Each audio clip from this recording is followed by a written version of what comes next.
I also recently had a man who committed suicide by drinking polyurethane. In case you're wondering, no, drinking polyurethane is not a painless and easy way to exit this world. Crime scene cleanup crew members of Reddit, what is your most disturbing story? Hey viewer, I'm so glad you came back for another story time with your favorite narrator Andrew the Automaton. Today's story is going to be pretty dark and graphic, so it may be upsetting or disturbing to some audiences. Before we start the video, why not like the video, subscribe, and ring the bell button so that you don't miss any more scary story times with me. With that being said, let's get into the video.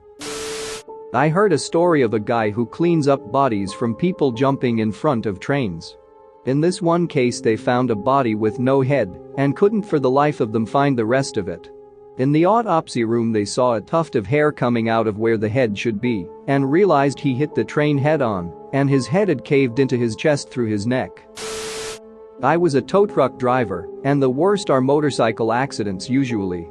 I've seen some really messed up car accidents, but I've seen motorcycle accidents where the driver was spread out several dozen yards across pavement. Police detective here. In a rural area, a guy had passed away in his yard. In July.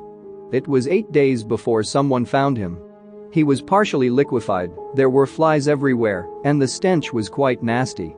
Knowing where the flies were before they landed on your face did not help. Had to shovel him in the bag with gas masks. Few liquid people are quite toxic. My dad's friend is a cop who works in a rural area and loves to tell my dad about the ducked up stuff he's come across. One of them being the time he was sent to a call of a large group of people crying and coughing in an apartment. He gets there and it's a large group of family members there cleaning up the shotgun suicide of a relative. That's when I learned that it's sometimes up to the family of the departed to clean up after the death, and it's not always people in hazmat suits. In Florida, bodies decompose really quick. We're talking a good stench within 48 to 72 hours. What no one's mentioned, I don't think, is that when you walk away from that smell, it doesn't matter because it's all you can smell for days. The smell gives me anxiety, so I end up wearing so much goddamn perfume, just so I can try to smell anything else, and I always end up apologizing to my co-workers and/or arrestees for the remainder of the shift. Not a cleaner, but when mom died of a brain aneurysm, she was dead on the sofa for about 5 hours in front of the fire. I was the one who found her. The only way to describe that smell was cooking pork.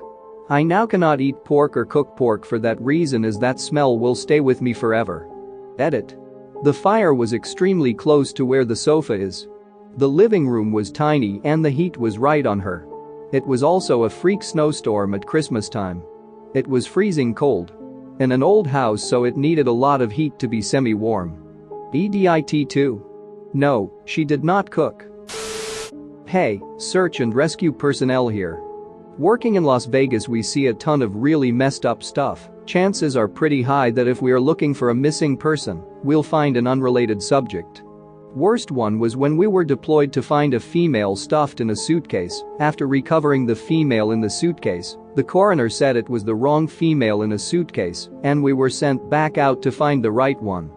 I guess I should clarify, though we aren't a cleanup crew, we are often tasked with body recovery. The coroner's office does the packaging and does the investigation, we then solemnly carry them out. Everyone needs to come home eventually, there's someone out there who cares for them.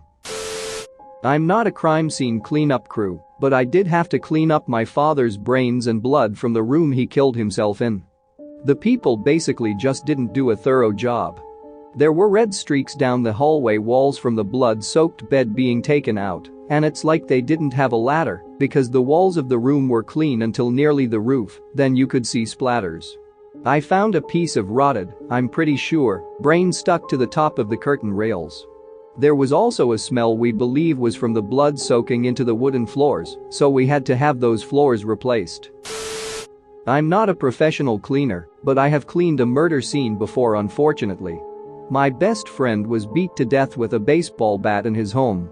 It's apparently pretty expensive to have these people come out and clean, and his parents didn't have it. Trying to do what we could to help out, a few of his friends got together to clean it. I don't have anything crazier to say that I haven't already about the scene. The entire experience was extremely surreal and not something I think about often. I'd say the craziest thing would have to be the weird places we'd find a speck of blood with seemingly no logical way for it to have gotten there. Logic, of course, had left that room before we got there. A friend of mine is a cop. He just told me of a guy they found dead in his kitchen. The stove and heater were on, and he was naked. They assumed he was just cooking while naked. You know, how we all do from time to time. Can't remember how long he said he was dead for. When they lifted him up to turn him around, his penis had sort of melted to the kitchen floor. As they pulled him upwards, the dangling participle stretched off the floor like a rubber band and released, slingshotting back to the body. It sounded absolutely disgusting as he described it. Does doing one on accident count? I used to do auto detailing in college for a car dealership. I was scrubbing the floor of a car, and no matter what I did, the water kept having a red tint to it. So I pulled the seats and found about an inch of dried crusted blood, and what I can only guess was brain matter skull fragments. Turns out it was a suicide car that the dealership bought at auction. It had been detailed before being sold, but they never pulled the seats. We called the cops to confirm it was all logged and shipped the car back to auction. The dealership lost their ass on it, but wanted it as far away from their lot as possible. Not a cleanup crew but attend the scenes. An old gentleman had died in the bath. The top half of his body was all swollen and puffy, whereas his legs and lower torso and almost melted away. Essentially created a horrendous soup casserole mix in the bath. The coroners had to sift through the bath to find his liver, which had come out. During the post-mortem autopsy, his testicles were so swollen they had to prick them just to drain out all the liquid. I just hate the smell, it seems to stick on your clothes. You come back into the office and everyone can smell it on you. Funny paramedic story time. So a woman calls 999, says she thinks her father is dead. Call handler advises CPR, but caller states it is too late. Crew arrives and paramedic approaches remote house, speaks to daughter, who is upset, but advises she thinks it's too late. Paramedic enters property and finds what is effectively a skeleton in the kitchen laid on the floor. History is that the daughter is fairly estranged and lives overseas from her father, normally sends Christmas cards, and no other communication really. After 2 years of no cards and him not answering the phone, she flies home and finds him dead in his home.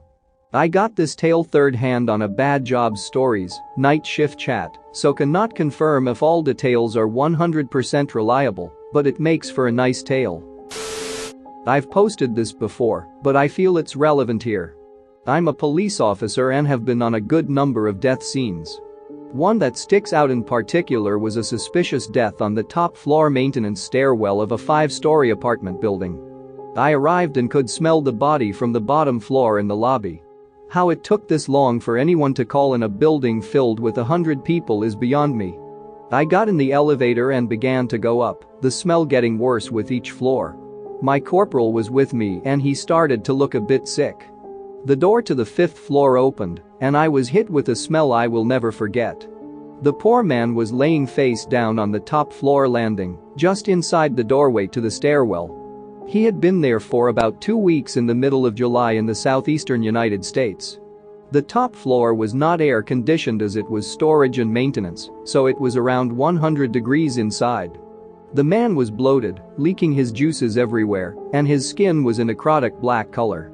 The juices were leaking down the stairs, dripping onto the landings of the 4th and 3rd floor. Now, this was classified as a suspicious death, so a detective had to come out to see if we could rule out homicide, just to be sure. As my corporal was currently heaving out an open window, I had the privilege of assisting the detective with rolling this bloated corpse over to inspect it for wounds. I took hold of his arm and rolled, and I felt the arm begin to separate from the body as more death juices spilled from his torso. Luckily, no obvious wounds. When body removal came, even they were gagging. Again, I got to assist with moving the corpse onto the gurney. We put on full-body Tyvek suits and masks to move him in case he burst. Luckily, he just leaked but did not split down the middle. 0 out of 10, do not recommend. Turns out he had a heart attack while on the landing, and nobody seemed to realize he was gone.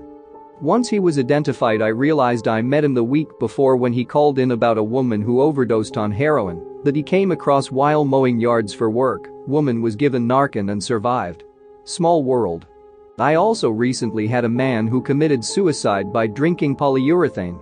In case you're wondering, no, drinking polyurethane is not a painless and easy way to exit this world. Edit to clarify, I met him a week before his estimated death date. Sorry for the confusion. Like and subscribe for more funny, interesting, and scary r/ask Reddit videos.